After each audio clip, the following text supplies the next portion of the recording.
In the last couple of years, I've really noticed in talking with Christians when I go out and speak at conferences and events and engaging with people online, I've noticed how many people were just bringing up this subject of, yeah, the culture is getting harder and harder. People were perceiving the hostility more and more and kind of to some degree scratching their heads. Why can't people just think we're wrong if that's what they think? But instead they think that we're toxic, we're harmful.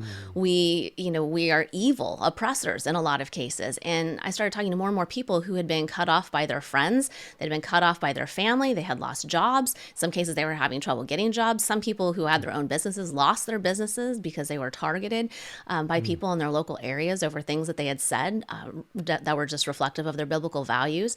So the more that I talked to people, I realized this was becoming something that people needed some additional insight on, I thought, in terms of how do we understand it and deal with it. Because it's one thing to experience it, it's another thing to experience it and understand where it's coming from. Culture doesn't hate us for everything that we say and do as Christians. And I give the example in the first chapter about, if you're advocating publicly in some way for your local soup kitchen, no one's going to hate you for that. They're going to say, good job, Christians. That's exactly what you should be doing. Stick with the soup kitchen. That's great. Go serve the homeless. Wonderful. Because there are things that, like you're saying, that the culture is going to get right. Even fallen man can say, yes, we should help people. And they're going to have that in common with us.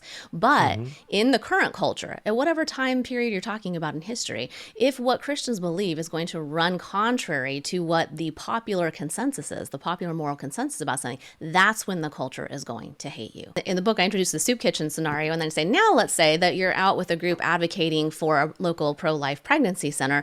I don't have to tell you that you're going to have culture exhibit hostility toward you for that. We all know that intuitively. But at least when you do understand why the hate, which is what I'm addressing in the book, when you do understand that, then you can engage with people a little bit better. Doesn't make it easier, doesn't mean that everything is going to have a happy ending to it, but it does mean that you can understand better how to engage and ultimately to be a light in the culture.